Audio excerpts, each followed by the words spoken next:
The behind-the-scenes footage showcased Drake's relentless work ethic, featuring clips of him crafting hits in real time, joking with producers, and paying close attention to every detail. One notable track, Blue Green Red, included bold lyrics that took aim at his critics. "Since we blew up and got green, I got to leave some of y'all on red." Fans responded enthusiastically, with posts on X praising its vibe. Drake's back in his bag. However, some critics labeled it as mid compared to his previous masterpieces, with one commenter tweeting, "This is the worst he's ever sounded," sparking heated debates. Yet, the streaming figures told a different story. 100 gigs racked up millions of streams, underscoring Drake's lasting popularity. By the way, welcome to Celebrity Hip Hop Showroom, where hip-hop and celebrity drama never sleep, so hit that subscribe button so you never miss the mess. Let's get into it. Next, he surprised everyone with a collaborative album alongside Party Next Door, titled Nights, which silenced some skeptics. The album included the hit, Nokia, a nostalgic track blending Y2K vibes with a modern sound. It quickly became a favorite in clubs, with venues from Miami to London regularly spinning it. A fan shared a video of a packed dance floor, declaring, "Nokia's everywhere." The album's success demonstrated Drake's versatility. He could still create hits that resonated globally, even after experiencing public challenges. Meanwhile, rumors of a solo album kept fans excited, with one user predicting, "Drake's cooking something big. He's not letting Kendrick have the last word." The Iceman theory arose from Drake's mysterious behavior. After his feud, he launched a Finsta account called @PlotTwistTwist, posting seemingly random images. A race car driver named Iceman, a Canadian company called the Iceman, Val Kilmer's character from Top Gun, and a basketball jersey signed by George Gervin, known as the Iceman. Fans started piecing things together when they noticed the 100 gigs folder was labeled Iceman, and during an Aiden Ross stream, Drake wore a hoodie that prominently featured the term.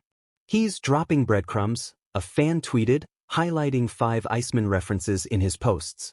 Speculation grew when Smiley, an artist from Drake's OVO label, shared a story from a party where, while everyone else danced, Drake sat alone with wired headphones, eating pasta and writing lyrics. "He's in a different mode," Smiley noted. "Locked in." This intense dedication was clear during the filming of the Nokia video. Between takes, Drake worked with producers, laying down new verses using a portable setup. "He's working like it's 2009 again," Smiley noted on a podcast. The sight of Drake, amidst a lively party yet fully absorbed in his work, struck a chord, reminiscent of his early days hustling in Toronto studios, showcasing that he was more than just a television personality. Now, with the world watching, he was tapping into that same motivation. Mal from the Rory and Mal podcast heightened the anticipation by claiming he had heard a track from the forthcoming album that was an absolute bomb. "It's heavy," he said, opting not to share more details. Fans speculated wildly. Was it a diss directed at Kendrick?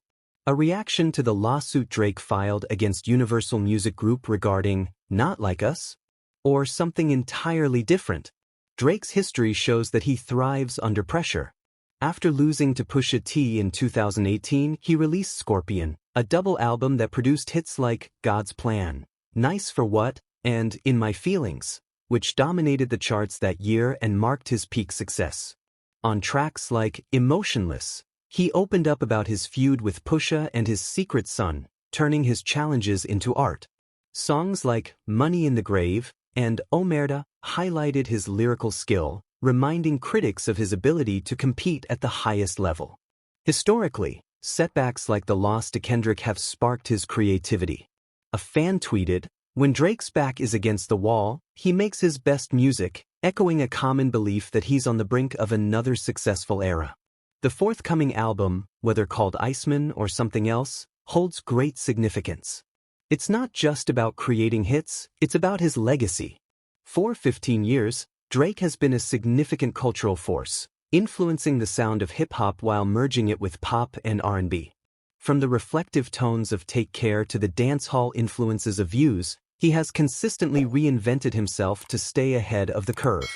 However, the conflict with Kendrick exposed some vulnerabilities, raising questions about his authenticity, reliance on ghostwriters, and his place in hip-hop history.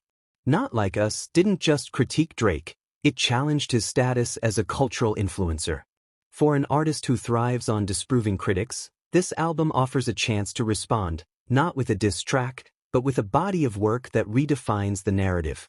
What distinguishes this moment is Drake's silence. Unlike past disputes where he quickly retaliated, he has adopted a more calculated approach, allowing the noise to die down. His recent public appearances, such as 100 Gigs, the Party Next Door album, and a music video for Somebody Loves Me, appear to be teasers for what lies ahead. The upcoming video is rumored to be a cinematic homage to his rise, with fans speculating that it will address the ongoing feud. The competition between Drake and Kendrick Lamar represented a pivotal moment in hip-hop, with Kendrick's track, Not Like Us, directly challenging Drake's dominance. In reaction, Drake has opted for a strategic silence, focusing on new music and calculated releases like 100 Gigs for Your Head Top and his collaboration with Party Next Door that produced the hit, Nokia. Now, with hints of a potential new solo album titled Iceman, Drake is preparing for a comeback that could reshape his legacy. The dynamics have changed. Once regarded as the untouchable king, he now finds himself in the underdog role, a situation that has historically fueled his best work. From So Far Gone to Scorpion, he has excelled when underestimated, transforming obstacles into chart-topping successes. This upcoming album could be his most personal and influential yet, with the potential to make a significant impact and help him reclaim his throne. The landscape was set for a major shift in hip-hop. For over a decade, Drake had been the genre's leading figure, a Toronto native who turned his experiences of heartbreak and perseverance into a global sensation. From the emotionally charged tracks on Take Care to the relaxed vibes of Views, he not only produced hits but also defined entire eras. However, in 2024, Kendrick Lamar's song, Not Like Us, hit like a meteor, with its incisive lyrics and infectious beat altering the narrative. The track didn't just take jabs at Drake. It questioned his authenticity, legacy, and status as the King of Toronto. For the first time, the public began to see Drake not as an invincible hitmaker but as a vulnerable individual, affected by a Compton lyricist who turned their rivalry into a significant cultural movement. Now, in 2025, with a new solo album on the horizon, Drake's motivation has returned, and the stakes have never been higher. This is the story of a comeback poised to exceed expectations and set the internet ablaze. The feud with Kendrick acted as a test of Drake's resilience. Not Like Us was more than just a song. It was a cultural critique, accusing him of everything from cultural appropriation to personal scandals. Its provocative lines, including certified pedophile and he a colonizer, were particularly stinging. I'd love to hear your thoughts on this situation, so please share your opinions in the comments. Also, don't forget to like, subscribe, and turn on notifications to stay updated on this story.